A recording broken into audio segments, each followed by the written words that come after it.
Hey everybody, welcome to Off the Rack. I am Sal. And this is Tiffany. You did that This is a on purpose. weekly comic book review show where we talk about the books in the past week and then recap and review them. Tell you what we thought about them and then recommend comics that are coming out this week that we think you should pick up. We also want to mention that if you give this video a like, it helps us out, and subscribe to the channel, click the bell for notifications so that you get notified every time we go live.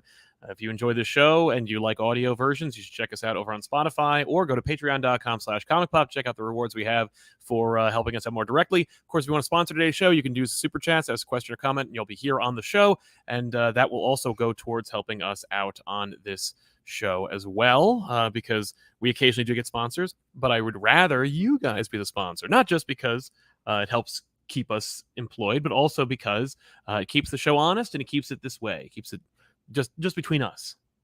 And I'm Tiffany. We just got back from Zapcon. This was the small con that we had been promoting for the last couple of months. Yes. Just this past Saturday, we had a booth. We had some special merch that you'd never seen before, that we never even promoted or talked about. And we sold some of it, and I'm very happy about that. More importantly, we had an opportunity to meet up with some of you guys out there, which was the most rewarding part of any kind of physical meetup, which is meeting members of the audience and saying hi, hanging out, chatting about comics, and of course, what makes us have commonalities. I gotta be honest with you too. There was a person. So if you were there was a person there who was doing the MC for us. Like they just were running all the panels, so they were just like, oh hey, like this is Comic Pop, and then like thanks Comic Pop, next panel, right? That kind of thing. They also had a panel earlier that day, but at one point I went to go grab a snack, and they actually complimented all of you. Oh. Yeah, like they were like, "Hey, you guys did good," and like, "Thanks for like going overtime." But like, you got a good crowd. You had nice people there. We did, yeah. They're wonderful. Best audience. So like, I thought that was really cool. Like, shout out to all of you. Shout out to you guys for being cool and respectful. I think people were. I think by and large that was a very welcoming crowd overall. Yeah, but we had a good time. Good time, good conversations. That's right. Like I was like, I know I like hydrated quite a bit while I was there. I had like water, and then I had brought water with me to have later, and then I got more water. But by the time we left, my voice was like gone. Really? Because you just talk so much, and I guess I just don't talk that much in my day to day. I think that's fair. Like at my job. Oh like, yeah, no. I just don't interact that much, so it was really wonderful. Yeah. That's it. We should mention that we will be at New York Comic Con this early October. So if you are going to New York Comic Con, if you are interested in getting tickets, or if you're being influenced by us in any way, we'll be there. Tiffany and I will be there, I think, all 4 days. I will be there all 4 days. And we are working out an arrangement where we will sell a little bit of merch and, more importantly, meet up with a lot of you. Like a moving store. Yes, a moving store. We're going to have it at a little booth called the Kubert School. Oh, it's not moving. That's right. No, that's going to be the main booth. Yeah. So we don't have to have like a Mushishi-esque backpack. We do not. That doesn't hurt. I was like, yeah, that's what we should have. We should have like one of those wooden backpacks. We just pop it open. And it's like, look at. Yeah. Quick. Right. Buy it. I kind of like that idea a lot. I mean, certainly, we have over the years we've seen like there are a few recurring situations that we've noticed, and certainly at Artist Alley, somebody, and I don't mean someone specific, I mean like invariably every year somebody around Saturday is just sick of it, and they abandon their booth in a prime location. I assume every year I think, oh man, we should just take it. I don't think that they abandon it. I always assume that it's like they had an emergency, or like they had to happen, leave it, or they like maybe they worked out a deal where it's like they only had it for one day and the other person didn't show up. I like to think it's not that they've had enough of it. Right. Well, I think it's usually just something comes up and they have to leave it because they spent thousands of dollars on that booth. But even still, I'm like, we should just put our stuff in and then announce, like, listen, tomorrow this is the booth. But I'm so afraid of being like. I think they might get us. I think they would. I think they would indeed. Which is why we like to work it out through legitimate means. Also like that's kind of garbage of us too, and here's why. Let me tell you why that's trash of us, because we've never done it. So no, we've never done that. But if we were to do that, the people down in our side alley spent a lot of money to be down there, and so that'd be really trashy. For us to just appear, and us just be like, yeah, we didn't pay for it. Those people. They worked real hard. And agreed. It's like sometimes Spent a lot of money. Spend a lot of money, and like sometimes like, when you're first starting out and you're trying to put yourself out there like that, it's like everything. That is everything. Yeah. So, no, we're not doing it. No. But we wanted to jump into a couple of super chats before we jump into the books because you read a lot of books and I didn't. I'm actually disappointed in myself because I mostly because I missed Punisher. Yep. I forgot Punisher came out. Okay, let's just really quickly. I'm going to tell you guys. Yeah, please. Here are the things we're not going to talk about. Yeah. Let's talk about what we're not going to talk about. Ghost Rider, because I didn't get a chance. The Ghost Rider number 6 versus Wolverine. Yeah, the one that said "Nuff said," which I bought, and I was like, oh, they're doing one of those like issues that it's like silent, and that's gonna be so dope because it's gonna be Wolverine and Ghost Rider, so a lot of it will be them maybe fighting, and you don't even. That's gonna be it's not what it is. So I was like, okay, I will have to sit down and read that, but I'm looking forward to it because. I don't know. Like, why not? Those two characters. Yeah. Like when I think of Ghost Rider, especially like during the Danny Ketch era, like a lot of characters showed up in that book. Yeah. So I'm like, yeah, of course. Yeah. Of course, Wolverine should be here for a Ghost Rider book. So we're not going to talk about no, that. She-Hulk number 6. I didn't read it, but I did pick it up. I'm not going to talk about that. New Mutants number 29. Not going to talk about it. Didn't get to it. Mm-mm. Just did not get to that today. No, and there's a point to all this. We'll get into it in just a second. But yes, no. Yeah, I just want to let you guys know. Right. And because I don't want to buy it twice, and I didn't get it in physical yet. Dear Detective number 1. Yes, Batman, Dear Detective from Lee Bermejo, writing Typically, and drawing. Occasionally, for a show, I will buy something twice, but not at an $8 price point. I was I couldn't justify getting a digital copy of it and then getting a physical of it, but I really want that physical copy of this book if I can get it. If not, then I will just have to read it digital and just eat it until they hopefully reprint it. Yeah. Also, Alien number 1, the relaunch for Alien from Philip Kennedy Johnson and Julius Ota. Didn't read it. Okay. So we're not going to talk about that one either. This is not going to be a new segment of the show, but where we just talk about what we skipped it's this week. we'll talk about why. But those are books that we wanted to read, but we're going to read and then didn't get a chance to. And the reason why we didn't get a chance to is because... I know we're going to get into super chats, but... Yeah. But hang on. Because, like, I don't expect cross-company, like DC, Marvel, and other comic book companies as well, to look at each other's schedules and go, like, oh, let's try to lighten it up this week. I do sort of expect within company to look at your scheduling and go, maybe we might want to spread this out a little bit, right? Because it's like... Yes, some weeks are going to be lighter then, but the weeks that are heavier become overwhelming. And here's what I'm afraid is what is going to happen is that like there are a lot of people that will actually go back through their backlogs. Like I end up having to do it, especially when I want to catch back up. But like I think you're going to lose readers on titles that they're picking up because maybe they have a cursory interest into it, but it's not like one of their mainstays. It's something they wanted to try. But because of the fact that it's like you overwhelmed them with just your company's titles that week, that basically like, you know, like, all right, like I'm going to be off. Like, let's say it's like New Mutants. I'm just looking at the title here. That's why, like, you know, someone might be like, I didn't read it. I didn't pick it up. I'm not going to read it. No. So like, then I won't go back either no. necessarily, like, especially if it gets caught up in this, but we keep seeing this where it's like certain group, and this may just be, you know, for me, because I was like, oh, like maybe it's just me because of like what we're reading because of X-Men. But I was like, but if you're reading X-Men and you're into Judgment Day, then you're probably reading all the same things I had to read this week. And it's like it's a lot, especially if you don't have as much free time. Now, if you do and you're able to read all these, that's awesome. That's absolutely amazing. But not everyone has the availability to like sit down and read like 15 titles. Right. And of course, and then also to like remember it and really like have it sink in. I don't know. That's a whole nother thing. Well, it feeds into the other problem, which is that most folk don't have a single resource through which they know what's coming out week to week or what's coming out next. Mm-hmm. That's why we like to provide that, because it's tough. It's tough to keep that straight. And of course, you have life, you have job, you have, you know, relationship, friendships, whatever, dogs, doesn't matter. Those things will prevent you from getting to the creature comforts and the hobbies, that being sitting down and reading a comic book. Yeah. And not knowing when it comes out, or having a stack and then forgetting what's next, or not remembering, or having it all like kind of blend together. The browsing habits of today's entertainment consumers are such that if they are overwhelmed, they will just abandon it.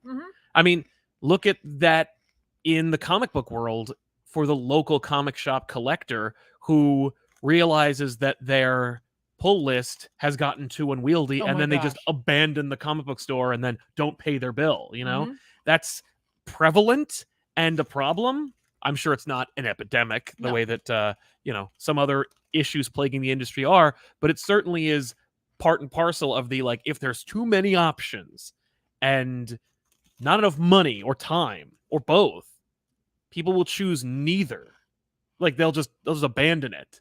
And so these publishers do need to get this thing in order. They need to figure out, like, their scheduling. And I believe there used to be at least some kind of approach. And I think it's just because there are more comics out now than ever before. Oh, sure. But I definitely feel like we all, like we've seen a couple of weeks, and it used to be like if there was like a month that had more than 4 weeks, that fifth week was kind of light, right? Yeah. Like you saw that a lot. But now it feels like there's random weeks that are kind of light. Yeah. And I know recently with random shortages and like paper shortages and like COVID. all sorts of like, issues in terms of that. Like we have seen heavier weeks, but it just feels like it's kind of becoming the norm. Yeah. And I'm just worried that like books that have some smaller followings are going to be lost in the shuffle because of it. And I'm hoping it doesn't become like an honest problem, but like, listen, like, we always say like, oh, when you've got a light week, hopefully maybe you can pick up something that you haven't read before, or like you can hang on to those funds for the next week, but that doesn't always happen. Like life happens between the weeks, between like the issues of pages or of books.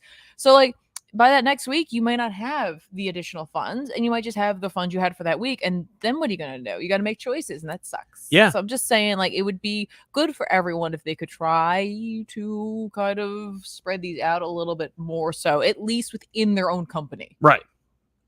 That's it. And I think they should also work within the industry itself. It would be nice, but like if we could at least get within company, because like there are people who read DC and Marvel, there are people who read one more than the other. Yeah, and so like, if at the very least the companies themselves were doing a better job of mediating that, I think it would be easier to be a cross-company reader. I think so. Just saying. Yeah. So that's my little podcast section. Just saying. So yeah, let's talk about at least one of these books that came out this week. We'll talk about something before we jump into like the nitty-gritty, or like the super chats. The super chats, yeah, exactly. Okay, so I'm gonna bang out a few right now. Why not? Guys, let's talk about Marauders really quickly. Marauders was one of those books this week that like I actually had to catch up on because I remembered that I hadn't read issue 6, so issue 7, or no, I hadn't read issue 5, so issue 6 I was like, oh, I should probably read issue 5, which was literally the end of everything that had been going on in the current run of Marauders. Okay. Like, like with the first mutants and all that stuff, right? Like the Threshold, like out in space, Shi'ar Empire, all of that. We concluded that. Oh, okay. That's over. So that we're good with that for now. And now we're in tie-in territory. Now that said, this is obviously one of those books that got caught up in something in scheduling, because issue 5 took place really before the gala with a little scene at the end of it that was supposed to happen after the gala. Okay. So, oops. Like, that's going to happen. Yeah. Like I said, it doesn't feel like right now it's just only that. So Marauders very much is a tie-in book. It's written by Steve Orlando with art by Andrea Brocardo. There's something about Marauders that I like, and there's also something about Marauders that I just can't connect with. Like, I have like a real interesting relationship with this book. It's very much a disconnect. Like, I really want to like this book a lot. There's a lot of interesting characters on it. There's a lot of like potential in terms of storytelling here, but there's just something about this book I just can't connect to, right? There's also something very much about it where things are just happening on the page that makes me think of like 90s X-Men, like where it's just things are happening. Yeah. And I'm like, and I'm reading it, but like something about it isn't quite penetrating. Well, Daken is on the cover. Daken is the least of my concerns in this book. I'll be absolutely honest with you. The cover suggests he's the protagonist.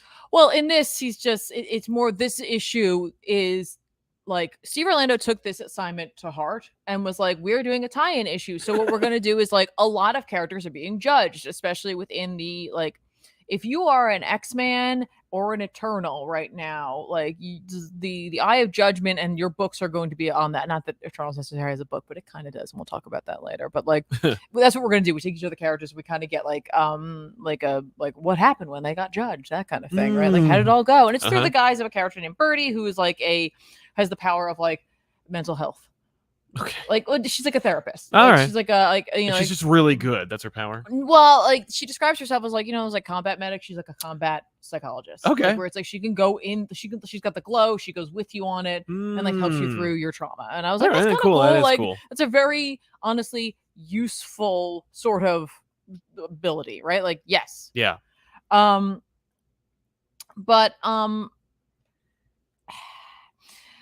at the end of this, because we do all of that, right? And then at the end of this, they're like, oh, but hey, don't forget, we have to keep Marauders going. So this is really like, for me, this feels like your standard tie-in style story where it's just like, hold on, we're going to put the brakes on the book to do the tie-in.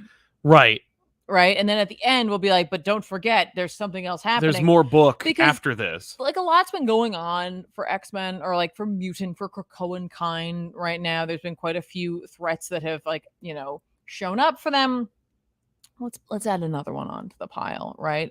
So enter Judas Traveler. Oh, what? Oh my God.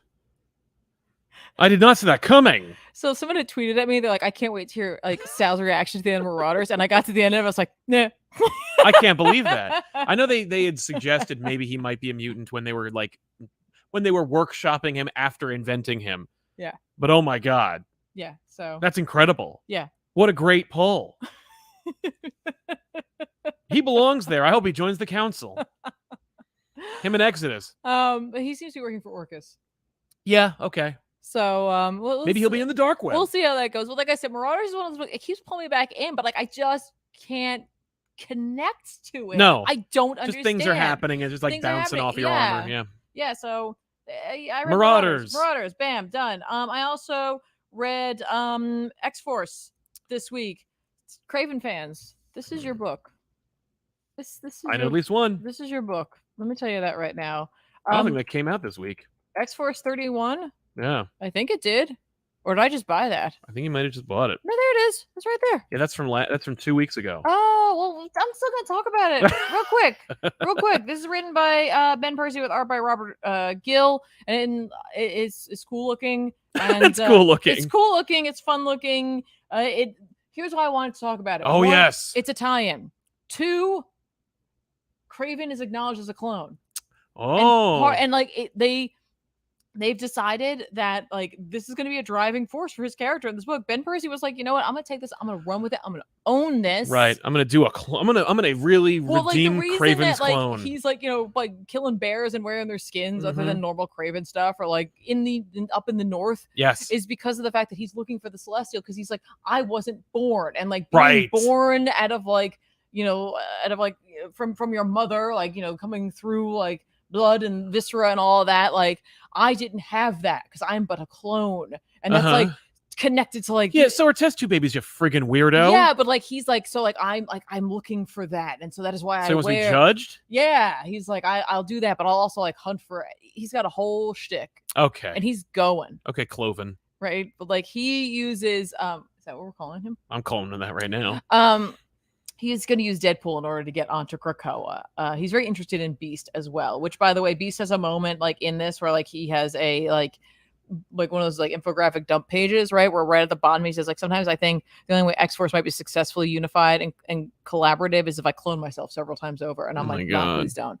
Also, Sage acknowledges that like Beast's like, you've changed, Sage. She's like, so have you. Like to the point where some people like don't even know who you are. And I'm like, okay, where are we going with this? Where are we going with this? So, retcon him. So that was from 2 weeks ago, but we didn't get a chance to talk about that. So bam, we did that. Moon Knight number 15, which I think also that was this week. That was this week. Moon Knight number 15 came out. Solid issue. This like really like, you know how we're saying that like the like one like the deep dive into his dissociated identity disorder like it kind of left me like wanting more. Yes, this was the more. Yay. Where it's like we come around and we like see like the collaboration from it. Like hopefully it actually like is meaningful and not just like or not just like something that Mark's doing just to like get everyone to shut up.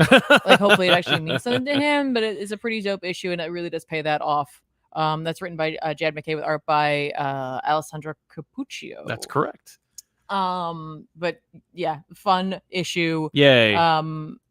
It's a good series. It's just a good series, but like again, there was just something about this issue. Like it feels like just a straight up companion piece to the other issue that I was like, I wish there was more. Oh, and then they're like, here you go. Yeah.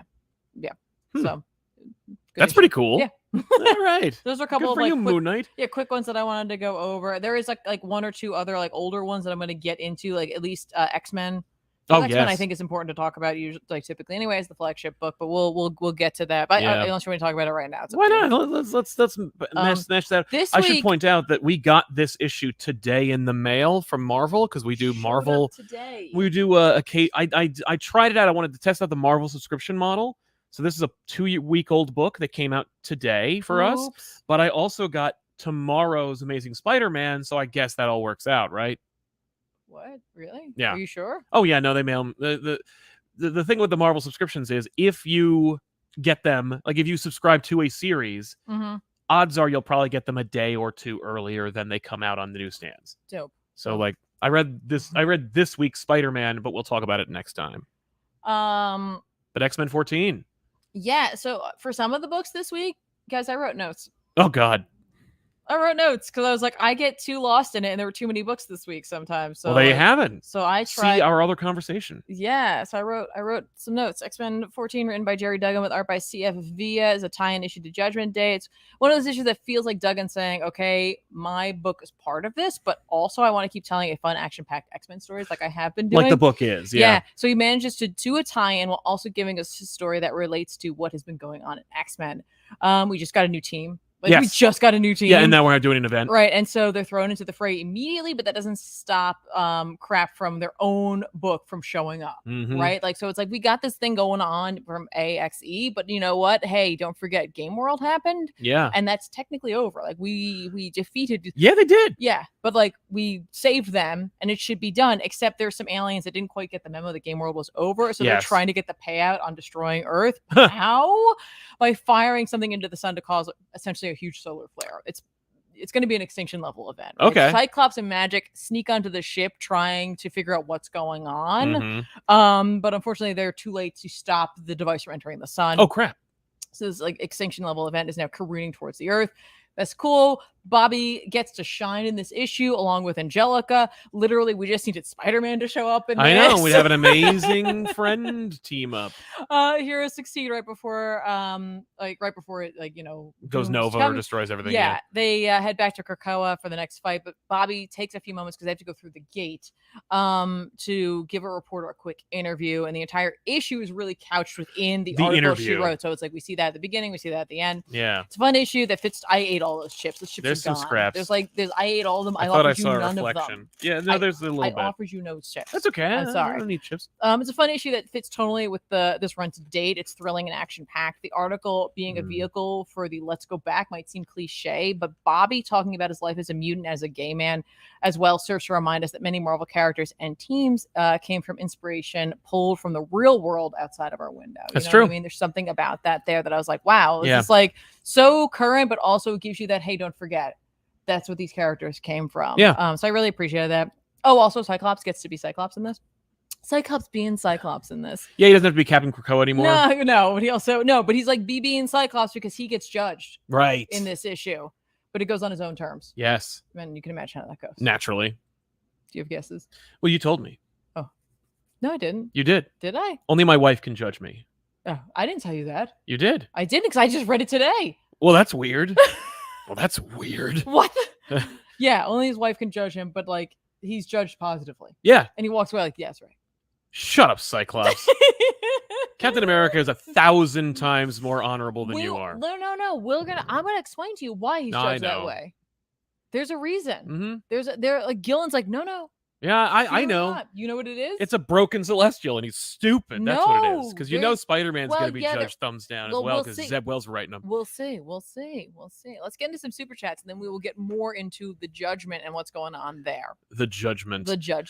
Ahmed Jihad says, my comic shop in the United Arab Emirates finally started to get books the week it comes out. Now I can finally catch up on here without getting spoiled. Well, that's great. Yay! That's amazing. Brian Rollins will have to catch the video later, but I'm so happy for Off the Rack to be back. Hope you enjoyed your time off and Zapcon. Thank you very much, Brian. Thank you. We'll catch you on the rewind. I know that, I forgot we missed it because of Labor Day, and we deliberately we're like, no. Some books that I wanted to catch up on. Yes, and I wanted to make sure that we got something here on this channel, because if you're subscribed and you get the notification bell clicked on so you get notified when we have new videos, then naturally you saw there weren't either live shows, nor was there a Let's Talk video, but we did get GBU out. And so if you haven't already caught it, you should watch The Good, the Bad, and the Ugly, where Tiffany, Ben, and myself talk about fake Marvel amalgam combinations, including Arachnite, Iron Hammer, and Soldier Supreme. Which one reigns supreme? I think you'll be unsurprised as to which one it is, but check out that episode. It's here on this channel right now. This water tastes really weird. Yeah, it's old water. Ray Farr, ComicPop Woo wanted to say thanks for starting the ComicPop Plays channel. I'm super excited to watch the old streams and watch Tiffany hate Avengers. I should point that out. We didn't get a chance to really talk about that, but there is a new channel in the ComicPop Tiffany does network. Not like that game. She does not like that game. She does not. But she did play that game quite a bit, 7 times to be exact, because that's how many parts there are to the, or I'm sorry, 8 parts. I only play for a few hours. It's true. To the to the ComicPop Marvel Ultimate Alliance 3 playlist. But this is the 3rd channel under the ComicPop umbrella. They are basically just re-uploads of the Twitch channel. But when we catch up, I think we're going to start doing some interesting things with that channel, and it's going to be very Tiff-centric, and I'm very excited about it. So if you haven't already, make sure to go over to that channel and subscribe. The link is in the chat right now, and if you're watching the show after the fact, it's pinned. It's the first comment in the bottom of this video, so check that out as well. But subscribe to ComicPop Plays, and check out older videos that Tiffany streamed that you may have never seen. Because if you are watching Tiffany on twitch.tv/comicpop, as I know you probably are, you are catching Tiffany live, but Twitch doesn't like old videos. They don't keep them. But we do. Yeah. But the older videos, unfortunately, before we became Twitch affiliates, were not in any way high res. So they're a little lower res than you'd come to expect on these 2 channels here. Yes. But the 3rd channel, yeah, new stuff. Now that Marvel Ultimate Alliance has every video out, you can check out the playlist to see the entire stream for that game. And then we're going to have a palette cleanser because you only played it the one time, but Alien Isolation is going to come out the next time that we drop a video. And then another series will commence, and that will be Star Wars Jedi, whatever the hell. That, the one with the cute droid. I only played a little bit of Alien Isolation because it was for Halloween. That's why there's only one video. Yeah, we did like a sampling. Exactly. And if you like it, hey, blow that video up and maybe we'll make more. That one didn't have as many jump scares as some of the other ones we did. No, Isolation's a good game. Like Bendy. Yeah. But check out that channel, and you will get new videos basically over the weekend. So like Friday, Saturday, Sunday, new videos pretty much every day of the weekend for the foreseeable future. And stay tuned for more. Yeah. He also wanted to say if great art can save a bad book. I personally loathed 3 Jokers and Doomsday Clock, but I loved the art. Maybe I just hate Jeff Johns. Could be you do. I will say that good art will always be more forgiven than bad art. Depends on the person. In a comic book. Like, yeah. Depends on the person. I think so, but I think because certainly for me, I can't get past the bad writing. Yeah, well, no. Yeah, no, like bad art will kill good writing. I don't know. Occasionally, I've read some stories that I let it go. Yeah, the bad art, you mean? Yeah. Mm. Especially if you know the artist is like new. I don't know. It's like it depends. It depends. I don't know.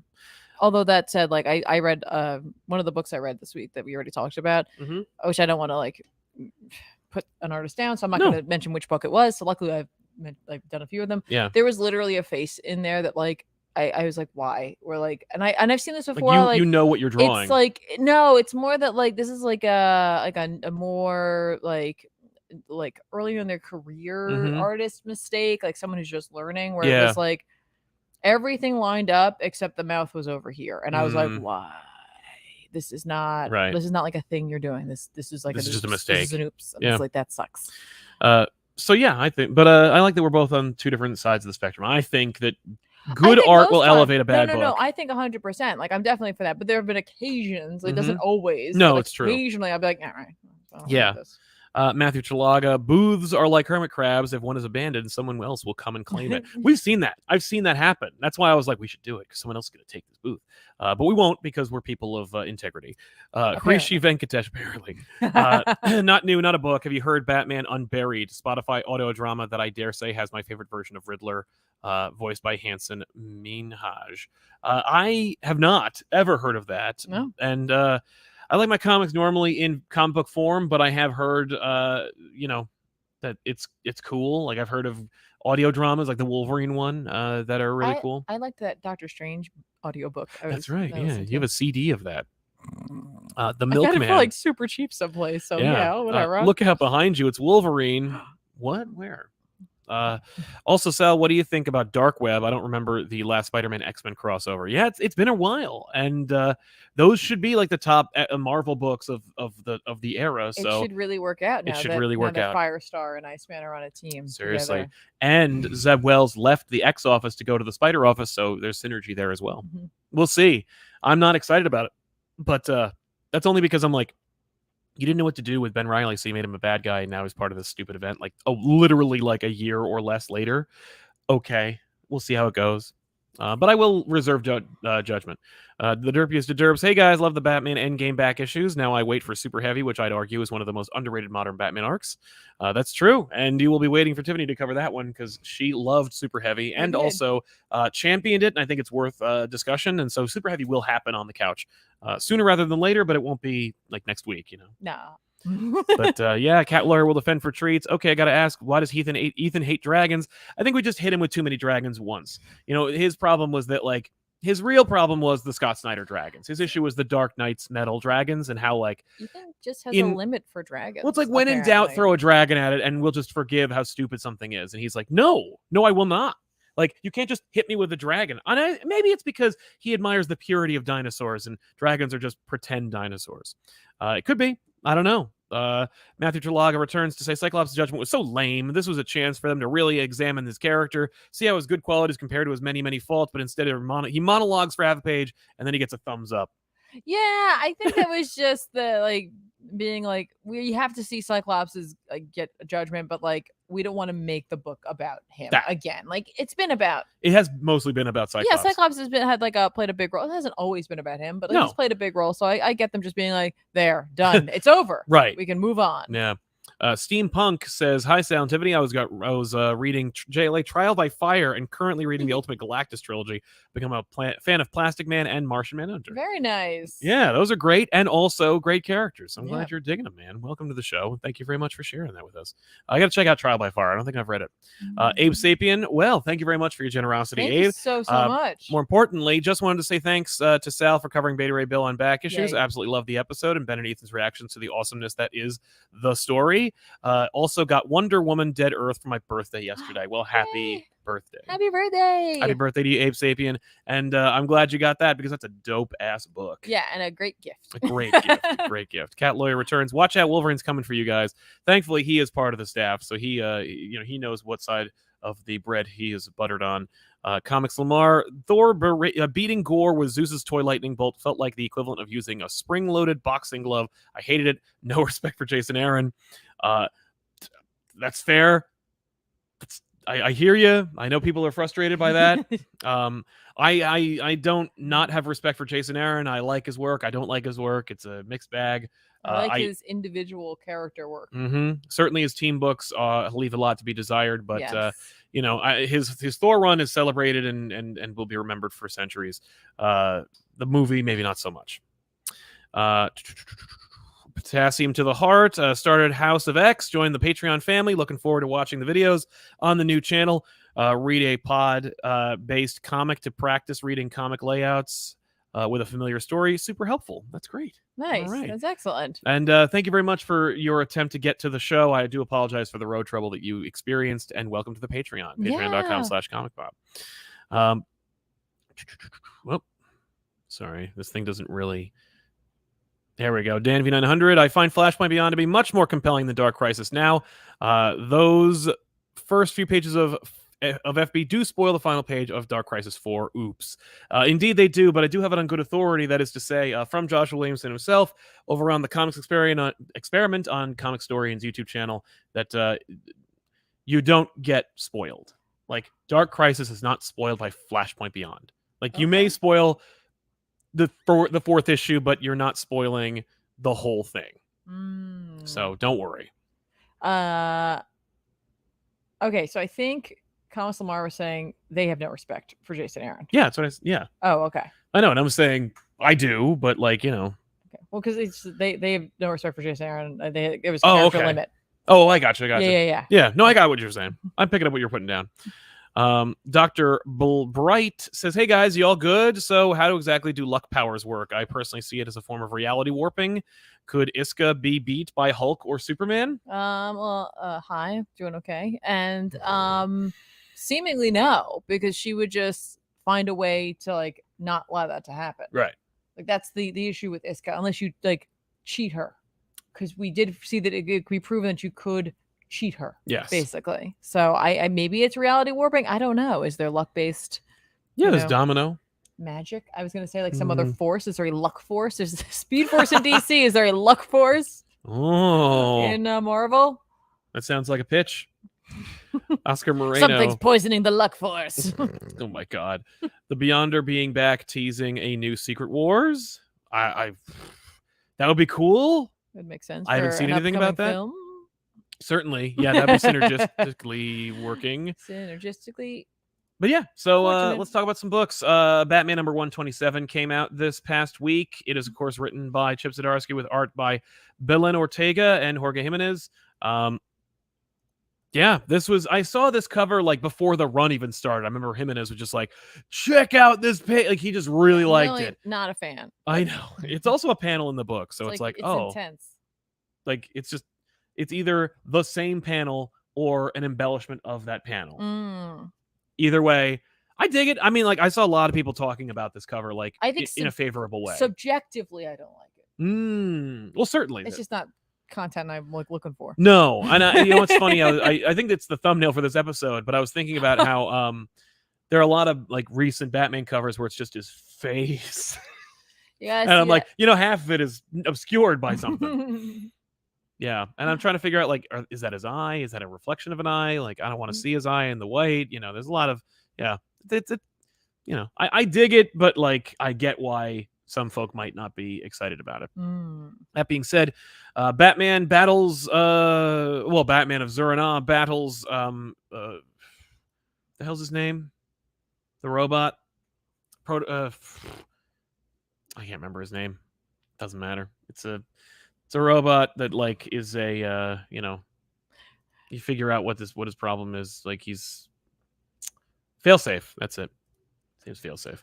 Batman fights failsafe, and the idea is that Batman kind of like reasons that the Batman of Zur-En-Arrh, which is to say the Batman that is divorced from Bruce Wayne, the Batman that he creates in his mind, thanks to Grant Morrison's own embellishments of that idea, create a failsafe as a failsafe for Batman. And the book is kind of like bookended by Tower of Babel references. We see the end of Tower of Babel and a little bit more, and Zdarsky adds to that. Okay. Where Batman was voted out of the Justice League because he took down the Justice League, and Superman is like, what's your plan for if you go rogue? You have plans for all of us. What's your plan? And he's like, the Justice League, Superman. And he's like, that's horse shit. And it's like, yeah, it is horse shit. It's failsafe. It's this robot I built that I keep in the basement. Yeah. And of course, once the word got out that Batman like murdered someone, failsafe was activated. And so Batman, Bruce Wayne, is like, I got to ask Zur-En-Arrh to get like the code to turn him off, because clearly Zur-En-Arrh invented this failsafe for me. And Zur-En-Arrh is like, I deleted that memory because my brain's a computer. We also indicate that like maybe there's a Robin of Zur-En-Arrh, and that Batman has like a suit specifically, I think, for Tim. Oh. If Tim wants to like turn off the Tim Drake part and just go nuts and be the Robin of Zur-En-Arrh. I don't know. I was like, what? Okay, it doesn't pay off, but all right. But it is really cool to see like Batman unhinged in Wayne Manor, which has been kind of like shuttered because Bruce Wayne isn't a billionaire anymore, or some nonsense, which hasn't been cleaned up yet. But it's a really well executed fight, and it's just Batman versus this rogue. It's Batman and Robin versus this robot. Right. Tim gets a couple of awesome licks in. Ultimately, the robot is like too challenging for both of them. We also get a little like introspection for Batman, where he's like, Batman needs Bruce Wayne. Shut off Zur-En-Arrh. So then real Batman's free. And we see that like Batman like learns a lesson about like humanity and being himself and like relying on friends and family to take care of him and help him out. And so and as a result, Superman rescues them. Oh. Then it's a really, really well-earned, awesome moment at the end. Because, like, they're in... Who is it? It's Clark. Oh, okay. Oh, yeah, no. They're just like... Well, Clark's back. now from the Mongol bullshit. Well, I just meant like there's Yeah. the Dark Crisis stuff. Oh no, don't worry about any of that. Nobody else is. Okay. But yeah, no, it's really cool. They're like in the like front foyer of Wayne Manor, and then like it gets cold, and like Failsafe is like frozen, and then Clark is standing in the doorway, and he's like, "Get away from my friend." And you're like, "Oh, Aw. yay!" Really cool. Just a really good issue. I was like, "This is a good issue." The Zdarsky run, I think we're 3 issues deep. It's going really well. It's not like Yay, Chip. yeah, it's not blowing people's minds. Like it's not just like this is amazing. It's just it's really well art, like really good art, really well written character, and that's really what it's all about. It's about character. Mhm. It's about getting the character right, or at least respecting the character and giving you something that like either you haven't seen in a long time or you've never seen before. Right. This book manages to do both very well. So Okay. hooray for Batman 127. Dope. Really quick, I read Amazing Fantasy 1000. That was from like last really week. quick. This is like a big thing. It is a big thing. It doesn't matter. It's a cash grab. This is one of the weakest covers Marvel's published in years.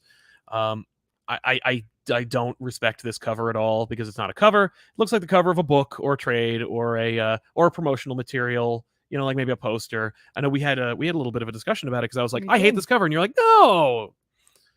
I was like that. Go ahead. To me, it looks like it's harkening back to like simpler times with this cover. Like this reminds me of like really early older covers, and so like I feel like they were going for that. I do wish it was a little more stylized to that, but I do happen to like the the skyline being made into a building as well. Yeah, no, Like, I hear I you. think it's the Empire State Building. Maybe it's hard to tell with the logo over it. Yeah. But I was like, that's kind of cool. It's neat. But I feel like they were going for that. I don't know if that really hit the mark necessarily, but I didn't hate it. I didn't see it and go like, ew. No, I didn't say. Well, I wasn't like you. It was just kind of like, it was rather than you. But Amazing Fantasy, of course, didn't go 1,000 issues. It barely broke 15. But you know, I think they've realized that rather than celebrate Spider-Man's 30th anniversary by putting Amazing Spider-Man 30th anniversary special, if you call it the 1,000th issue, you'll probably sell like 100 more units or something like that. But like 30 years is like important. Yeah, that's a long time, right? But what about just selling 1,000 issues? Like that's it. That's all they care about. It's just, it's awful. Just the whole like chicanery around it is awful. It's also like funny because you think, oh, well, okay, Amazing Fantasy. Then I guess you're going to be doing like random payoff to other stories. You know, like there's a story in Amazing Fantasy 15 where it's Spider-Man, but there's other stories in there. Like there's one about like a crook who hides in a mummy's like tomb, and then gets sent back in time. Like there's a really like, and then I think Kurt Busiek took over Amazing Fantasy for like a minute, did like 16, and like paid that story off. Right. No, it's still about Spider-Man. It's just Spider-Man's 30th anniversary. It's really, and that's, I'm like, what I don't like is like the numbering like this to jump like that. Yeah. It's cheap. It's cheap. It's just cheap, and it's not real. No, it's exactly. all fabricated. Exactly. Because like, what if you do? Yeah. What if you do hit it? Then well, you'll never hit Amazing Fantasy because it never true. crested 20. But it's stupid. It's a stupid idea. It's like a 0 issue, right? Or a negative issue, or a 0.1 issue, right? Did they figure it out from market research? They must have been like, oh no, I meant like 1,000 issues, 1,000 issues get if like Amazing Fantasy had kept running, would it have hit it? No. Is that like what they're trying to There's go absolutely for? no effort or thought that went like into it's just so weird. It's just so because Amazing Spider-Man is going to hit 1,000 issues sooner rather than later. So they're like, well, we can't usurp that, right? But we can make this up, right? But like, so I guess what frustrates me, and I think it frustrates everybody, honestly, is the idea that basically you're like diminishing a comic that actually hits it. Yeah, that's right. Like by fabricating any number, you're basically saying like, but like if you actually hit this number, it's that you're not as good. Who cares? I can just put anything. Who cares? That's right. I did this. Me too. Yeah, that's Marvel. That's so stupid. That being said, the stories in them are all good. You know, the art's good, the writing's good. There's quite a few like powerful writers there. Jonathan Hickman writing a Spider-Man story. Finally, it's fine. It's not like great, but it's fine. Gaiman wrote one. It's it's a self-insert story about him. It's actually like it's an anecdote that he used to tell that's made to comic book form about him like trying to bug Steve Ditko into a signature. But instead he also like bumps into Spider-Man while he's doing it. Like it's like okay. He makes a 1602 reference. Yay. He's like, I wrote you once in 1602, but I didn't make you Spider-Man because there's no buildings. Because Steve Ditko told me that Spider-Man without buildings is not Spider-Man. Like, you know, it's like, okay, that's cute. Way to go, Neil. Thanks for like slumming it over here in comics again. Kurt Busiek wrote a story, of course. It's great. Like, it's all good. But the standout, the one that everybody talks about, is the Dan Slott story. Really? Yes, because Spider-Man, I think, For- turned 60, and like it's the 60th anniversary of Spider-Man. So Dan Slott's like, he turned 60, so he does a story about Spider-Man being 60 years old. Oh, okay. And it's really well written, and it's about Spider-Man and Mary Jane being married and like what Spider-Man's all about. And it's like, it's really nice. It's really well done. It's just cute, He's slower, but he gets shot by a like random person in an alley. He gets sent to the hospital. Things are touch and go. Everyone like in New York comes to like pay their respects basically, and then like he heals, and like it's really cute because like he jumps out the window of his hospital bed, and people are like, "What are you doing?" And like he saw a mugging and he couldn't help himself, and like so he's just like he's got his open like smock like showing his butt.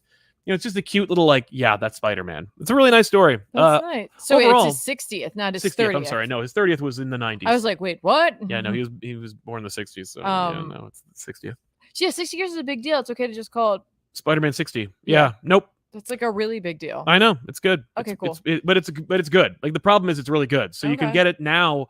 Now that it's out and like cover price is garbage, like you can just wait and it'll be available for like a lot cheaper.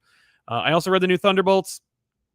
I just want to give it a shout because because Jim's a fan of or friend of the show.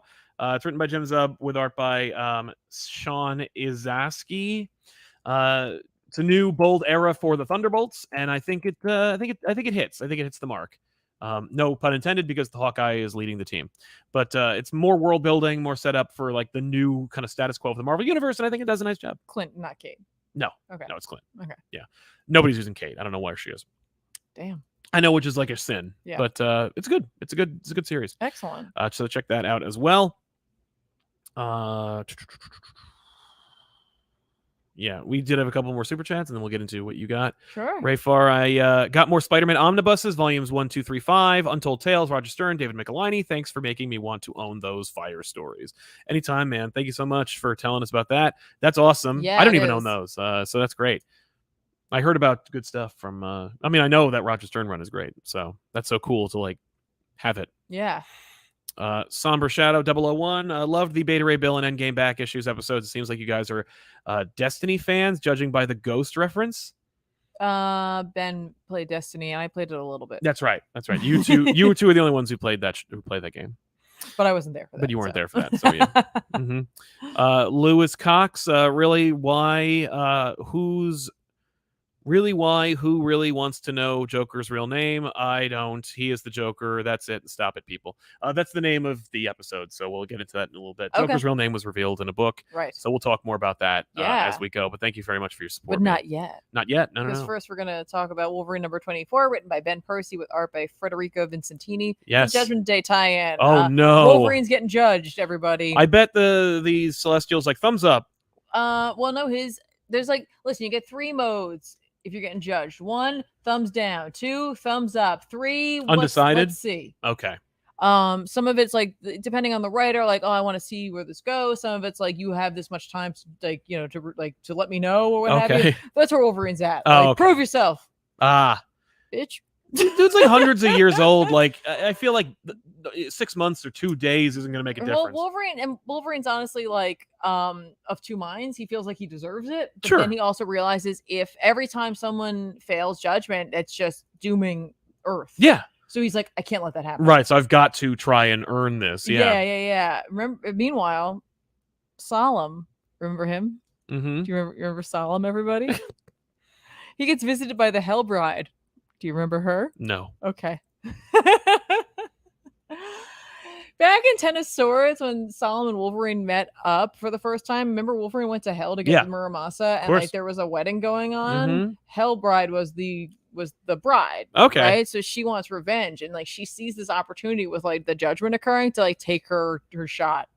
Yeah. Like, she's like, I better do this now. Because if it doesn't work out, I'm not gonna get my chance. So essentially she wants revenge on both of them. Solemn and Wolverine are going to team up. They meet because Solemn goes to find him, and they're going to do a couple of things. One, They're going to kill a homemade god. 2, they're going to stop the Hellbride. This is the order in which Wolverine would like to do this. Okay. And like 3, Wolverine secretly is like, and I'm also going to take back the Muramasa blades. Like, you don't get them anymore. Yeah. Because like they're supposed to be for me. Screw you. Yeah. Honestly, like I miss Kubert on art, but I Yeah. can't be mad at Vincentini's work at all. Mhm. Like it just looks good. It's a solid issue. And like those who like 10 of Swords, this is a great throwback that's going to pick up a loose thread, which was the Solemn and Hellbride thing. Like you just pissed off the hand. Right. Right? Uh-oh. So Punisher's going to come after you. I don't know. At least Kubert did the cover. Yeah. No, like, but it looks great. Like, I'm not even mad because Yeah. it looks real. It looks fantastic. Good, It looks good. real good is what I was gonna say. I was like, that's not. You're not wrong. What is that? Mm-hmm. And now let's talk about X-Men number 14, which I think came out 2 weeks ago. Yes. It's also tie-in Judgment Day. Oh no, I already did that. Never Yeah, mind. you did that. Never mind. Let's talk about instead Immortal X-Men number 6. Yes. Written by Kieran Gillen with art by Lucas Wernick. This is Gillen. This is Gillen's thing, right? Like Gillen has been writing Immortal X-Men. Now we're going to tie this in, obviously, to Judgment Day because it's Gillen's baby. Like he's doing this whole thing, right? Okay. This takes place after Judgment Day number 3. That's only important because like really what this is doing is adding some extra stuff to how like Destiny got the vote. Right. You know, like Destiny like got everyone to vote to go and try to take the shot at the progenitor. Yeah. How did that happen? We find out. Oh, okay. Like we get a little extra insight there. All right. And we also get a bit of the like aftermath of the failed attack. Like Mm. what happens? What happens right after that? Also, folk be getting judged. Oh. We already knew the outcome for a lot of them because of Judgment Day number 3, or for at least for a few of them. Yeah. But like we also are able to, from this though, get some more juicy details on the mutants like Emma and Destiny when they were judged, right? Because they got the thumbs down. But like, what did they see? What happened? So we get a little more information there. Honestly, the Destiny stuff is like really interesting. Mhm. And I look forward to if Gillen decides to do anything with this, like maybe learning more of the ramifications, because the progenitor says a couple of things that I'm like, we gonna deal with that? Maybe, I don't know. There might be something there. Yeah. We find out that the Quiet Council has like a lot of the Quiet Council hasn't been judged, right? At least they're not sharing it Okay. yet. Like I'm looking at you, Chuck. Yeah. Like, to be fair, Charles like has been resurrected. He's back on the council, and like he's having a meeting with them, but he's also simultaneously fighting the psychic war against the Eternals. And he's like, it could have happened, and I wouldn't have honestly noticed at this point. Like, yeah, like I'm barely here with you people. Mm-hmm. So like I'm like that one. I'm like, oh please do that. But we also get that was Exodus. He gets his Judgment Day at the Quiet Council meeting. Oh, cool. Thumbs up. Oh, yep. But at the heart of it, this issue is really about Sebastian Shaw, who's like narrating the whole thing, presumably. Okay. So we get like, you know, some hot takes. It's really his show. Naturally, we get his judgment. He decides to be true to himself, even like he knows the judgment's happening. He decides to be true to himself, so he fails. Sure. What's interesting though is that like this issue establishes that like you might see the Celestial when they judge you. I think when it's positive, presumably, I'm not 100%, but when it's negative, you see a person who would make you feel judged. Yes, I've heard about that. So Shaw assumes it's going to be his dad, and when he whips around, it's Emma, and he's like, bullshit. Like he has a real problem with that, but then it gets in there. Right. Like the progenitor's like, yeah, no, I know. I know, man. Yeah. Like you could tell me no all you want, but I know. Right. It's a fun chance for Gillen to do like a tie-in into his own event. He gets to add some extra stuff for those who want it, and like do sort of at the same time a character-focused issue, and like even loop into Legion of X, which he's not writing. Cy Spurrier's writing. Nice. Like right at the end of this issue, like Shaw ends up having he's got a secret in the basement, right? Which like picks up a thread from, remember like at the beginning of Immortal X-Men with Selene, how she's a big sore loser. Yes. But yeah, so like we tie into that for a second and like bring in a character from Legion of X right at the end. I'm like, cool. Like Gillen's playing ball across the board. Yeah. This issue is not required, in my opinion, to enjoy Judgment Day. Like if you're reading Judgment Day, you don't have to read this to continue with the event, right? Like it basically is what a tie-in really should be, right? But if you're like me and you want more of this event, I'd say it is worth the pickup. Yeah. I also have, I'm going to do another Gillen one real quick. Why not? AXE Death of Mutants number 2. Written by Kieran Gillen with art by Villanova. I'm just going to say the last name. Yes. Because I don't know. One day, hopefully I'll run into this artist and be like, please tell me how to say your first name. Uh-huh. Sucker for Gillen right now, guys. Complete sucker for Gillen. Yeah. This issue for sure is doing exactly what a tie-in needs to be doing. It adds context when you want it, but it doesn't do anything too huge that might make it seem like something in the main book is random. You know, like there have been tie-ins where something massive happens and then like it's reflected in the main book and you're like, wait, what? Yes. Oh, that happened at a tie-in. No, this is really just adding some stuff. Okay. For the most part, we'll see, I suppose, by the end of it. Yeah. But it also serves like as a beautiful reminder or inspiration to go for your goals or to start a project you keep saying you want to, lest you be judged by the progenitor for not doing it. This is where we kind of find out a little bit more about how the progenitor is judging folk, which is like you could use it or you could not. It's totally up to you. Like that's why I feel like it's not required because people are being judged and it's like, you know, it's a flawed God, but like, it has its own flawed logic. What is the logic? Well, the logic is this. Yeah. Let's say like, why is Captain America judged falsely? Because he hasn't completed his goal. Yeah, because he failed to inspire America. Right, like he had a goal and he didn't achieve it, right? Yep. At the beginning of this, we meet a human named Sally. She's a poet. She's been saying for years she's going to start a zine. Right. She meets someone online.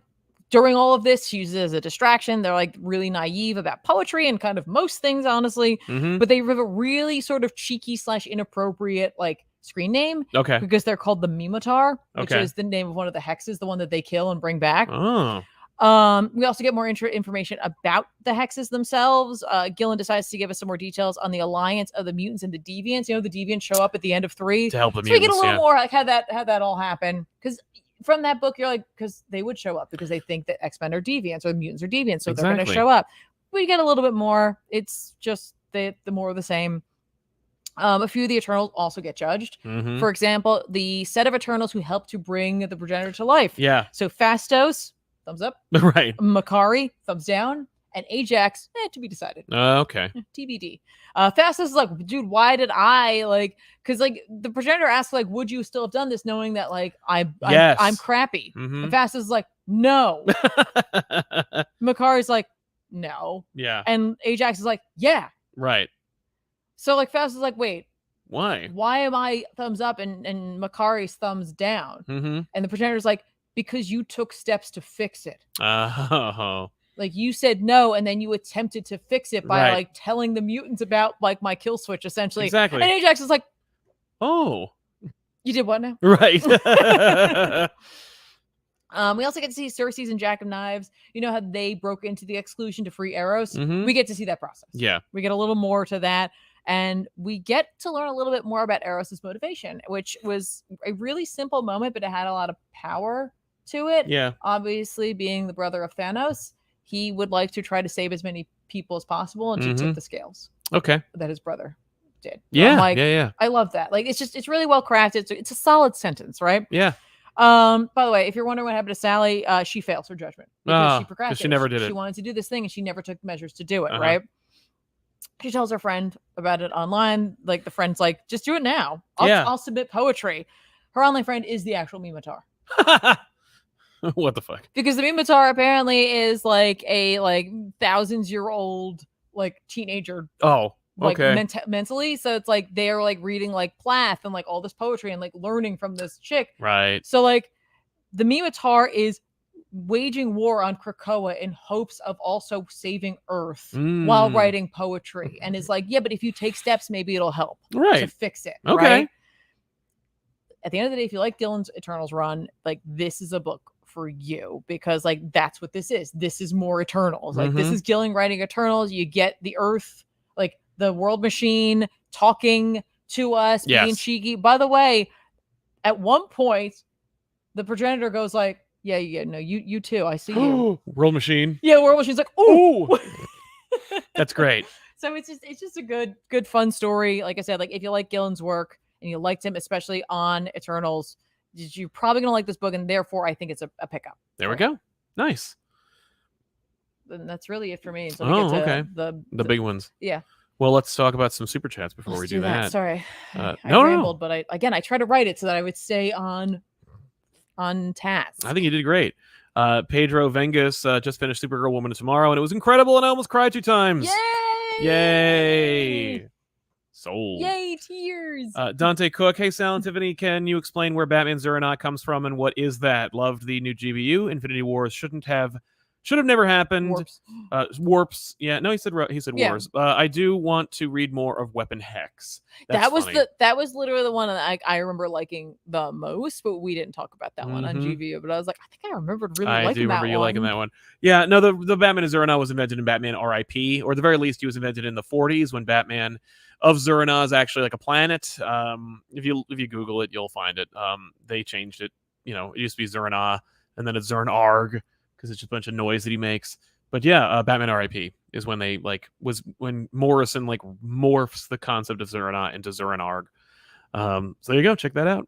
If you are interested in, where that purple suited Batman came from. Mr. Self-Sabotage, is there a Marvel or DC character you wish had a larger rogues gallery? I wish Superman's rogues gallery was more or was more accepted universally. People are like, oh, well, Superman doesn't have a rogues gallery. It's Lex Luthor and what, like Brainiac? Yeah, that's funny. I was thinking the same thing, but I was like, no, he has a larger rogues gallery. You don't really, not Explore everyone it. talks about them or, like you said, explores them. Right, like Toyman, Parasite, Metallo, Inner Gang, Yeah. It's a lot of, Rage. There's a lot of different characters that the Superman fights that nobody thinks about. But characters that don't have a big rogues gallery, I don't know. You know what? You could say the same with Wonder Woman, though. Yeah, Wonder Woman doesn't have an iconic rogues gallery at all. I there's one or two. Like the God of War, please, and Cheetah, and the Cheetah Woman, yeah. And it's like that's not very impressive. There's Cersei sometimes. Cersei, of course, yeah. Cersei is definitely a member of the rogues gallery, but not super iconic. No, unless you're a Wonder Woman reader. Yeah. Or a big mythology buff. Exactly, and that's the problem is that most of them are rooted in some kind of mythology. I feel like even if they're there, there could be a little more development or better PRing for them. Definitely, yeah.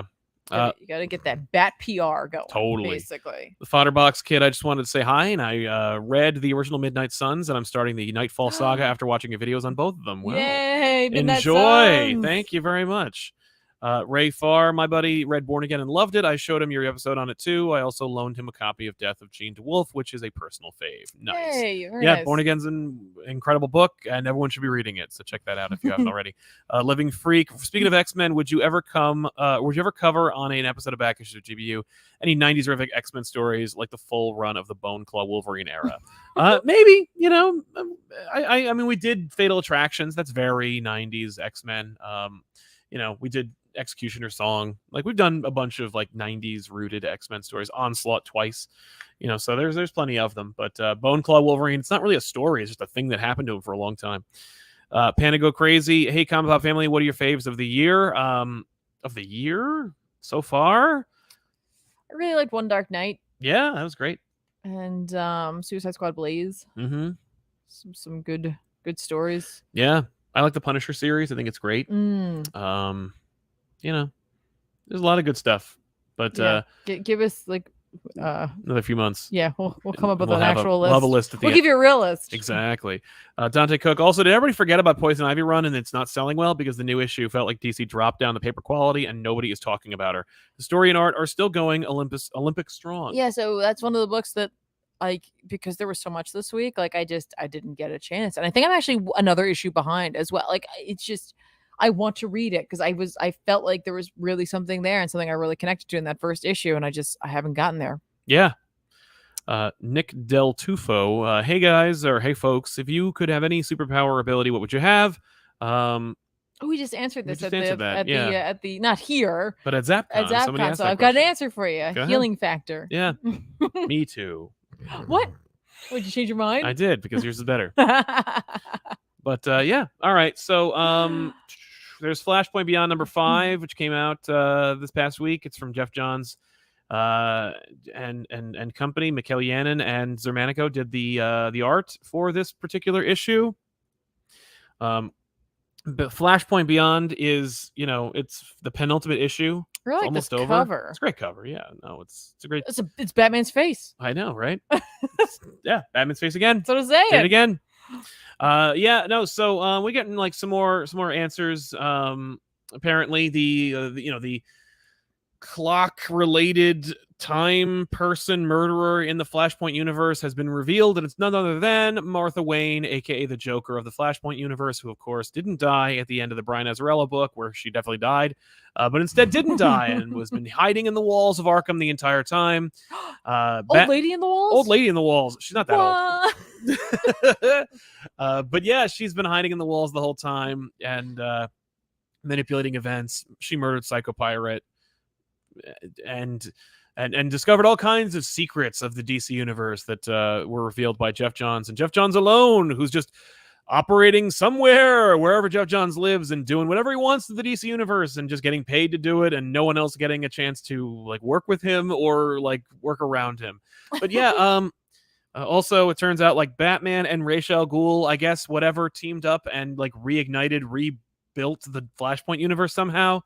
I don't know. It's going to be revealed soon, but like there was a flashback that was like Ra's al Ghul and Batman teamed up and like basically brought the Flashpoint universe back, which is funny because of course Thomas is fighting to destroy his own universe. Right. Because like, why is this place still here? Right. And of course there's a lesson to be learned about like everything matters. So of course they're not going to destroy the Flashpoint universe at the end of it because like we need to have Batman like live with his consequences. This is Thomas Wayne's Batman.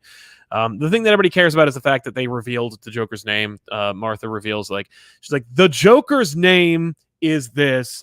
I know his name was this in in the real universe.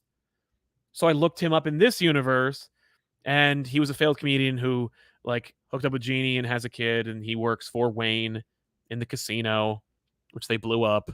But she made sure to not hurt or kill him, and arranged for him not to be there when she blew up the Wayne casino in the first place. So he's preserved. But they revealed his name, and they're like, no, this is the Joker. And it's funny because, of course, Jeff Johns invented 2 other Jokers. So, you know, there's 3 of them to choose from. So what name is it? You know, like which name is ascribed to which Joker? It's the Killing Joke Joker. It's the Joker that you care about. It's that Joker. Sure. And so she named him. Or he named him, rather. Okay. And so, like, everyone's freaking out and pooping their pants over it. They were like, oh, my God, they revealed the name of the Joker.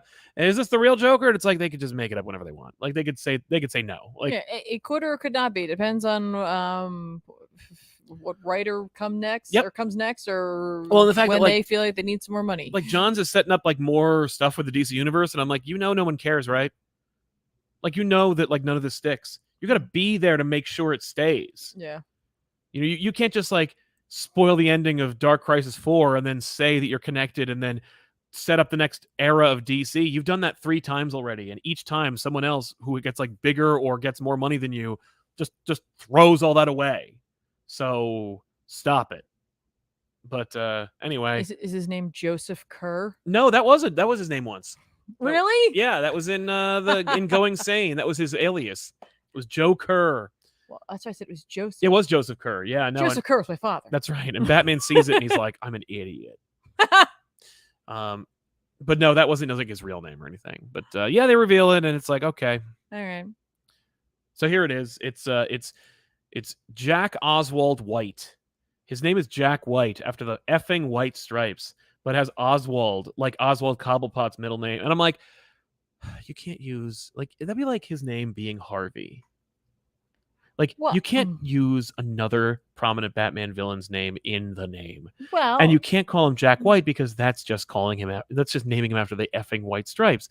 So, like, you got to make him, so it's Jack Oswald White. Is it with a T or a D? I believe it's a D. Oh, okay. Well, then maybe, maybe it's not named after the Penguin. Right. Maybe it's named after Oswald, the beloved blue octopus. It could be. Or the alternate Mickey. Remember the not rabbit or the rabbit thing? The rabbit wasn't called Oswald, was it? Yes, it was. Oh, okay. I didn't remember that. Yeah, I think so. Either way, yes. It was just like, either or. That's good guess on our part. Right? But yeah, so he just has Martha say that, and I guess that's it. And it's like, I guess I think this is Johns' way of apologizing for the like Darkseid War moment when Batman's like, what is the Joker's true name? And then he says there's 3 of them instead, which is of course like the retcon, because really Batman's like, no, that's impossible. And it's like, why would that be impossible? Like, why would he react like that if it was, Right. oh, Jack Oswald White? And he's like, that's impossible. I don't know what that means, who that is, or what that means. Yeah. Except Batman reveals in the end of Three Jokers that he always knew who he was and what his name was, so it doesn't really matter. And it's like, that's why in Darkseid War, because people kept yelling and complaining about that, where they were like, if Batman knew who Joker's name was the whole time, then why did he react like when he asked for his real name in Darkseid War like that? If he knew it. And I'm like, because he was told there were 3 of them. Because the chair said there's 3. Which one? That's why he reacted like that. It's a retcon, but it's still like, that's the explanation. And it's a pretty damn good one when it comes to like storytelling. Right. But yeah, so there you go. The Joker's real name, Fart. I think what it is, I don't even care. Many writers want to be the person who did it. Yeah, and I think because John's like wrote 3 Jokers, and it was like such a ordeal, and it was such a big deal, and it had been like, it had such hype, and no one cared at the end of it, that like he's like, I'm not done making big splashes with the Joker, you guys. Here's another one. His name. Even a 7 Nation Army couldn't stop him. It's creatively bankrupt, and yeah, to name him, you know what I mean? Like, it's we were talking about this the other day, how like a lot of times now, like, mystery is kind of dead because it's like everybody just wants to know everything all the time, and so like, you know, prequels and series, and it makes sense that he would go for this, but I'm like, you could write better than this. Yeah, you have written better than this. Yeah. But Flashpoint Beyond, by the way, is great. Like, it's a really cool story, and I'm really enjoying it. But also, he's like, and the Joker's real name. Nah, who cares? Who even cares? Like, I'm sure no one's going to talk about that. Right.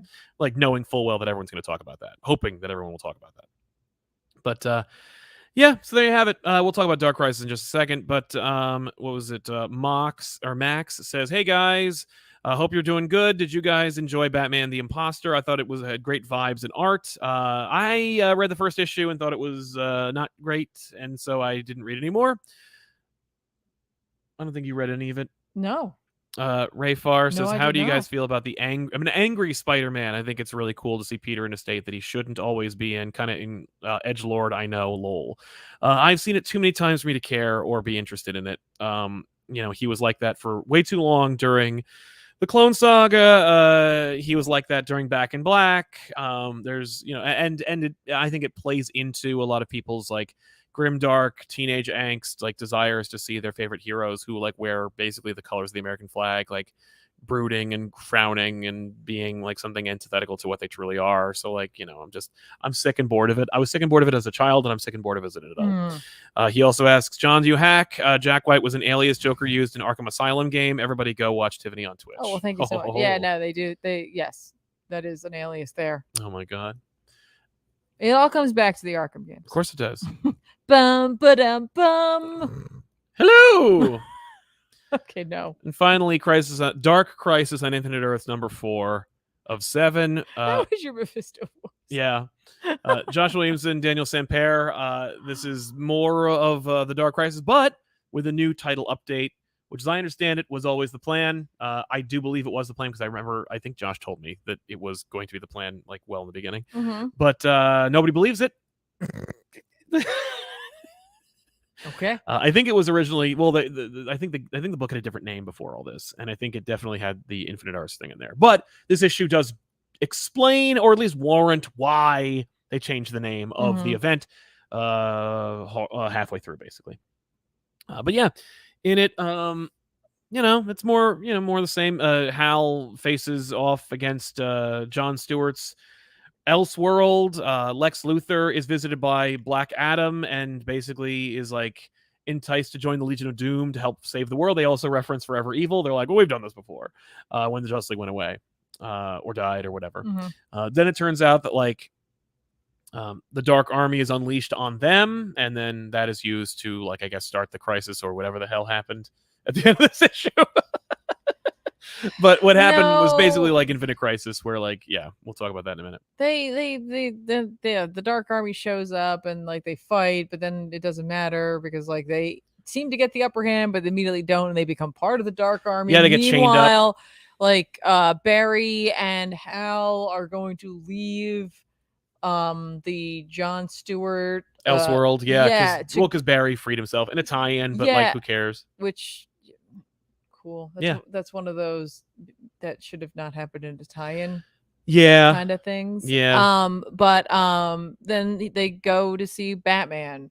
Yes, And they're then, like, we got to go get Pariah's Batman. like, yeah, this is great. What they're doing is actually helping me. It's like, no. It is. But like It's generating more energy. That's right. But like, why would you? What? I thought the idea was to give them their heart's desire, keep them off the table. But then it's like, no. And the Crisis always has those characters at the center of it. So yeah. No, but he's using their dreams to create energy. Mm-hmm. That's right. But we see a cool new Batman who's like modeled after watches. Yeah. Or clocks. He's the clockwork Batman. Yeah. He's not even a Batman. He's a clockwork. He's like the Watchman or something. I can't remember what the name is. You'll find out when they release that book, the like Dark Crisis tie-in for Batman. Yeah, I understand it's cool. He looks great. I like the suit actually. Really, because I was like, he's gonna think it's like steampunkian, which I know you're not a fan of. No, I don't. I'm not a huge fan of steampunk, but I do dig the. I like the idea. Okay. Seeing it in action or on like one of the other covers, I was like, oh, that's kind of cool. Yeah, and also Alan Scott goes to Dick Grayson. That's a great moment. There's a great moment in this where Dick Grayson goes to visit Beast Boy, and he's just like, and Alan Scott's like, you're the main character of this book. You've always been the main character. And he's like, no, I was supposed to defend the Titans. And he's like, yeah, that was like so that you could have a really cool fight with Deathstroke, but like, no, you're the main character. And it was really cool to see Alan Scott and Dick Grayson meet and talk because like they represent two very different, distinctly separate parts of the DC universe. Like one is the older guard, one's the new generation. They're both Guardians of Gotham, and it's cool to see them work. And I like that moment because, well, number one, because you're actually seeing characters interact and they're talking about something other than the Crisis, which was really cool. But the other thing was, I really liked how what was it, Alan talks about, or Dick is basically like, why don't you like take care, why doesn't the Justice Society become the Justice League? Yeah. And I was like, yeah, that'd be really cool. Like, he says like names don't matter. Well, that's what Alan says. Alan's like, it doesn't matter if it's Society League, like it wouldn't matter. And like, because we're old, like we could do that, but like you're the next generation, like you're next. Yeah. It needs to be you, man. And he's like, okay. And so we'll see where that goes. And also magic. Also magic. Yeah, they go into the basement and they find that Zatanna died somewhere. I missed it. I did too, honestly, but I was like, that makes sense. Yeah. And then I also had like a memory of it, almost like the memory of me telling you about X-Men, but I didn't. So like I don't know what's happening. I think we're time traveling. I think we're secretly time traveling. We're sliding. Damn it. But yeah, I was like, okay. Oh. And they mentioned like that, like they noticed that something was wrong with magic ever since whatever. And I'm like, yeah, what? Things have been messed up with what? Yeah, but I'm kind of glad that they did that because like, yeah, also, and Swamp Thing. And Swamp Things. Swamp Things. But the main lady, like Alan Morey and Swamp Thing. Yeah, the one that looks like Alan Moore for no reason. Makes a callback to like previous Crisis. That's right. Well, because he did. Like that there's a recreation of a panel from the original Crisis on Infinite Earths where where Swamp Thing's part of like the whole thing. I saw on a Reddit thread, somebody was like, why are there two Swamp Things? And most people didn't know. And I'm like, that's because no one is reading the Swamp Thing. Yeah. People do know. And that's one of those books that like I had to let go of when we were really like, I mean, like right now I'm hardcore into X-Men because of this event, because I really like what Gillen's doing with it. But like that was coming out really when we were like we were doing a lot of coverage on X-Men. I was like, I think I'm gonna like pull back from that, but then this event happened. So I am eventually going to pull back a bit from X titles because I miss my other titles. Yeah. And I'd like to get back into Swamp Thing at some point. Oh, totally. But yeah, and then it wraps up where I guess Pariah gets all the energy he needs. I assume it is Ram V Swamp Thing. Yeah. Okay. No, it is. Yeah. Yeah, it's absolutely the Swamp Thing. Yeah. And who just looks like Swamp Thing. I know. I'm like, but he's a little different. He's a little tighter, he's a little thinner, looks a little smaller. Good for him. Yeah, I know. He's watching what he He's watching what he absorbs. But and then Pariah reignites the multiverse basically. I think Mr. Terrific's the one who's like, this universe can't handle a multiverse, because the idea is, of course, like the multiverse in the DC universe is 52. There's still only 52 Earths. Yeah. And pre-Crisis, it was infinite Earths. You see where we're going with this? Yeah. Like there used to be just an unending amount of universes and possibilities, and then for the longest time there has only been like 52. There's a map of it, and so Pariah has reignited or restarted or recreated the multiverse, the infinite Earths of the multiverse. And so like and I don't know if we're getting like the old multiverse. We're probably not. We're probably getting like what you'll get planets that look like, or worlds from Elseworlds that look like or are kind of like the worlds that you remember from like from pre-crisis, but we'll have like a modern twist or some kind of thing in there so that it, like you can do whatever you want. But yeah, we're getting a new multiverse out of the deal, or at least Pariah started one, and so we're getting an infinite amount of Earths and a new multiverse out of it, like at the end of Infinite Crisis. Yep. But more Earths, more books, more potential. Oh no! But I think the idea is that like, we can only handle 52 of them. Like we can't handle like all of them. Like a new 52? Yeah. No, 52 Earths. That's how many left or comprise the multiverse. Right. Theoretically. Except they're not. Right, but if he's making 52 Earths, is there new 52? No, he made a million, like a billion, like an infinite amount of Earths. Right. And it's like we can't sustain that many. I mean, that's his hand only had so many. Yeah. But yes, there you have it. I'm still enjoying it. I really like the scene between Alan and Nightwing, as you can imagine. But Alan. I said Alan and Nightwing. You said Hal. I'm pretty sure I said Alan. Okay, well, we'll watch it later. But the point is, I like that interaction because like those two should have been the protagonists of the book from the beginning. Like it would be really cool if it was always from their perspective, but we had to wait until I think the last issue to introduce the Justice Society at all. There's also some implications like that I would have liked to have seen. Like there's a lot of ideas in here that I really enjoy. And I'm sorry that it took 4 issues for us to finally like have Nightwing's in all of them, and he does like the first page of the first issue is of Nightwing's origin, right? Becoming Robin, and I'm like, right, like so. I guess the main character is Nightwing, except that he's really been passive. He's a passive protagonist where he's just kind of like things are happening to him, and he's following like a path that he thinks is set before him, and he's not actively participating. So I think from 5, 6, and 7, we're gonna see like Dick Grayson do stuff. So there we go. Okay. Like now we're going. Also, it's cool to see Lex Luthor like do something and fight Deathstroke. Why don't you just do something, Lex Luthor? Jeez. Exactly. But yeah. So why'd you hate it? Wow, you're gonna assume that? I'm not wrong. I disliked it. Yeah, of course. I mean, I did like that moment. There's like, I gotta tell you, the art is really growing on me. Right? Like I really liked the way Sampure depicted Grodd. Yeah. There's something the way he looks draws just more like a it's just the way he draws the fur. I don't know. It's like it's very primal, very like there's a lot of power to it. I was like, that's really well executed. Agreed. This issue felt like it should have been issue 1 or 2. Yeah. Yeah, that would be pretty cool. That kind of like got to me. I'll be honest with you. Like I was like, maybe like 1.5. Like we could have had some more like build up right at the beginning, and then this could have just been issue 1. Oh, and yeah. I think that would have had a really different effect on people. Absolutely. If the series started right here. I think so too. But what's funny is I'm seeing a lot of people like negatively respond to this issue, and it's like maybe it's because they're pushing back on the fact that like they're pushing back on the fact that it's like, oh, something happened. Yeah, kind of like, you know what I mean? Like yeah. if you had taken like the first couple of issues and kind of truncated it down, like Deathstroke attacks Titan's Tower, right? Yeah, like and leaves Dick like, feeling helpless. Like 1 or 2 pages, bam, like and yeah. like, all the other stuff happens, and then he shows up and deals with the Legion of Doom. Yeah, and then Dick has to step up. It's like either that's issue 1 and this is, I don't know, like there's something in here like this could have been 1. Yeah, there would have. There's a director's or there's like a fan edit of these two of these books somewhere that could be made. Yeah. There's like this really like interesting sensation in this book that characters need to rush and do a whole bunch of stuff, and yet but there's nothing to do, and yet this book has no momentum. No, that's true. That's like I'm really having a hard time like understanding that like we have to do things right, but they don't even know what to do. What are we doing? They don't know, and everything that you do you fail at. Right. And like I'm down for that. Like that happens. Like, you know, like there are movies like, you know, in trilogies where it's like the second movie everyone's oh man, we ended on a downer because we gotta rise up, we gotta fix this, right? But like this, like I just everyone's like we guys, we gotta get serious. Yeah, we have to get serious and do something. Was this the one? Was it this issue that talked about the metaverse and the omniverse, or was that Flashpoint Beyond? Because one of them basically takes Doomsday Clock and says no. This one mentioned the omniverse. Yes. Okay, where they're like, that's stupid. Yeah, like Lex talked about it. Yeah, Lex is like, actually, it's stupid. No. Yeah.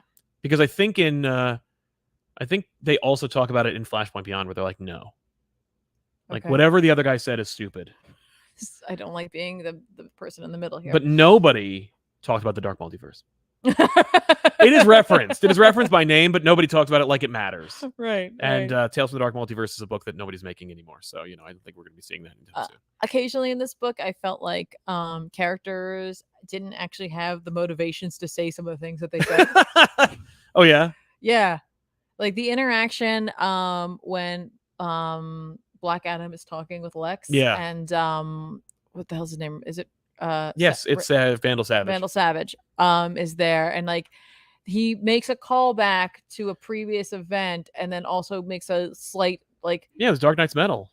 Or the Totality. It was during like the Scott Snyder run when he's like, I'll beat you to death again. Yeah, it was like two things in one. But Yeah. it really was like it was really clunky. And I was like, it was very clunky, yeah. And it was like it felt like it was only there to make the reference. It was there, yeah, that's why. And like I can't tell if that's like a trying to show I'm playing ball or that's like a I remember things. Like trust me where we're going because I remember the history. I think of it's the DC universe. because we're changing the history of the DC universe, or we're setting up the new like status quo for the DC universe, and all of the like no one is getting left out. Right. Well, it wasn't just that moment. There were Oh, several moments. It's the one that comes to mind immediately. Is like I'm like that one in particular was a little forced, but I think it was meant to be inclusionary, and I appreciated it. There's just like a lot of moments like that where I'm like, characters be saying things because characters need to be saying this, not because the story's driving that. That's fair. Which I guess kind of like gets me to my next point, which is that it feels like it's driven more by trying to explain or fix or solidify continuity rather than the actual story.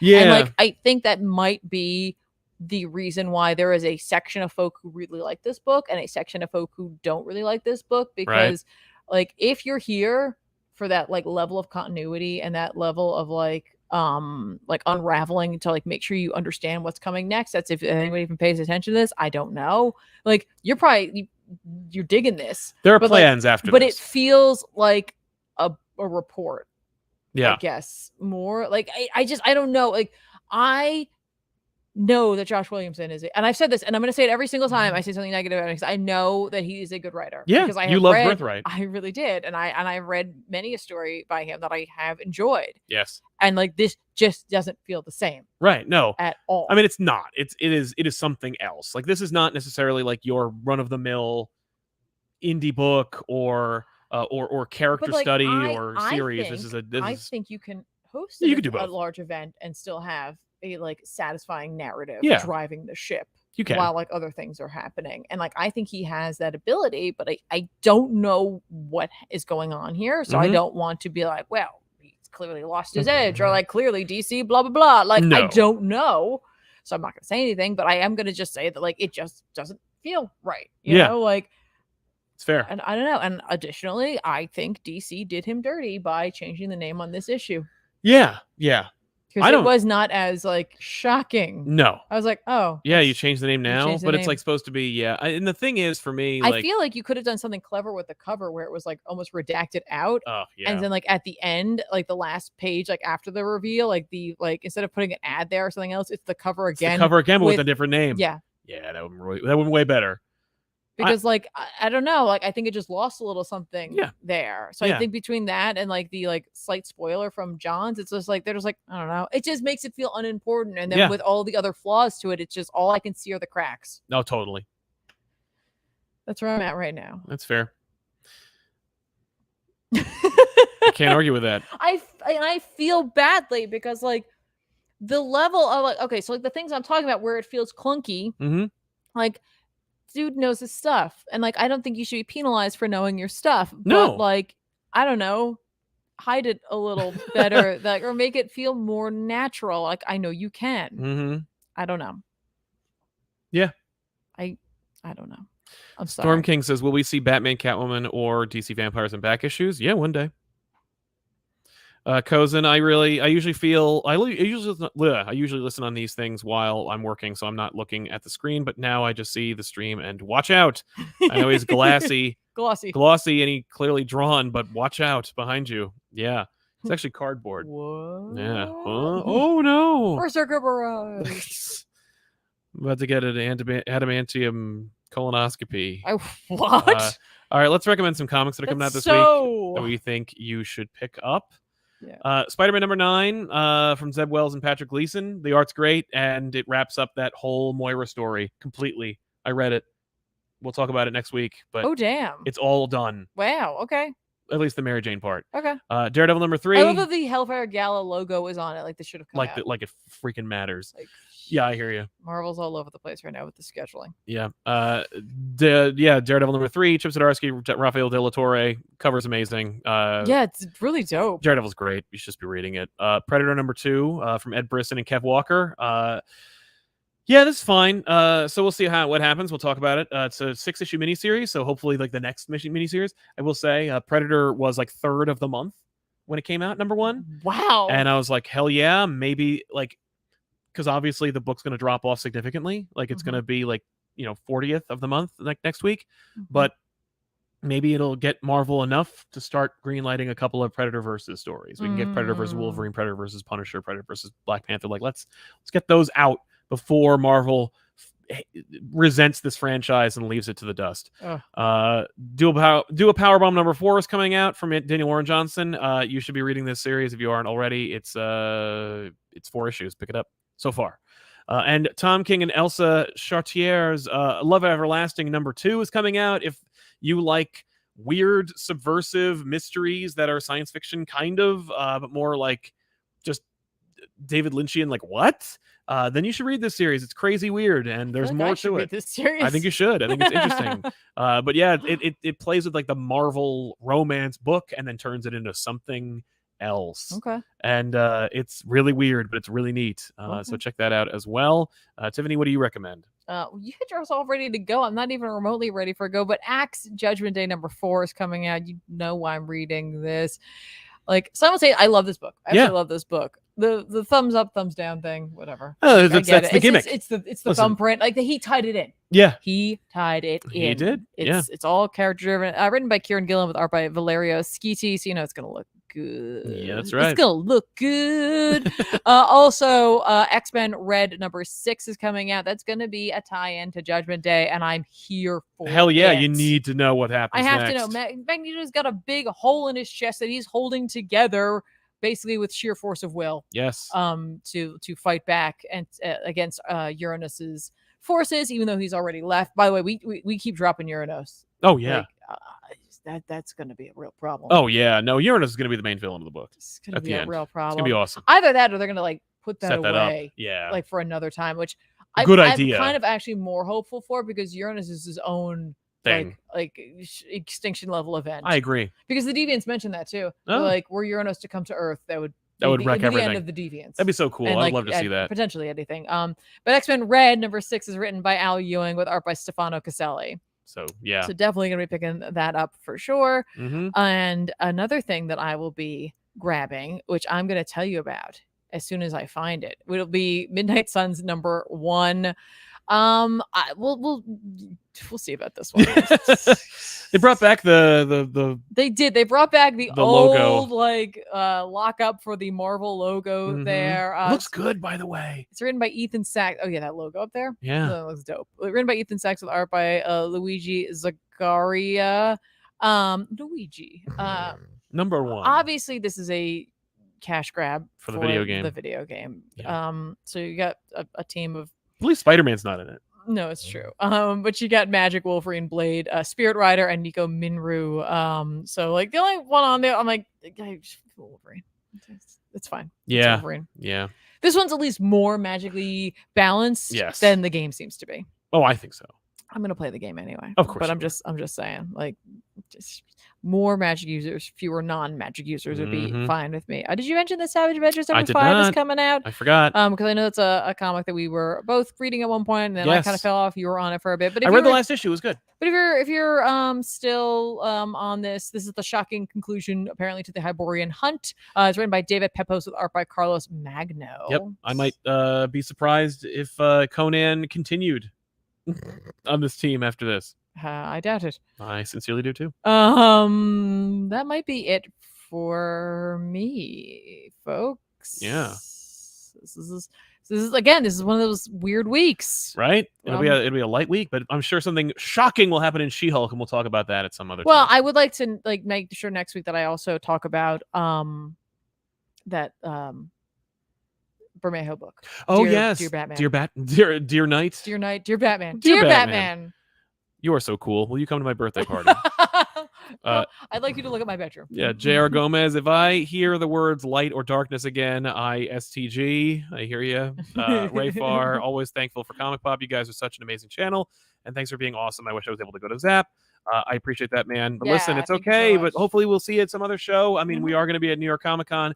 We're going to Baltimore Comic Con as well. So if you like that show, you'll see us there. No booze or anything. No, that Baltimore Comic Con is a con that we go to because we like that because show. we want to go to a con. There's a fly. Yeah, there's another fly. But thankfully the show is over.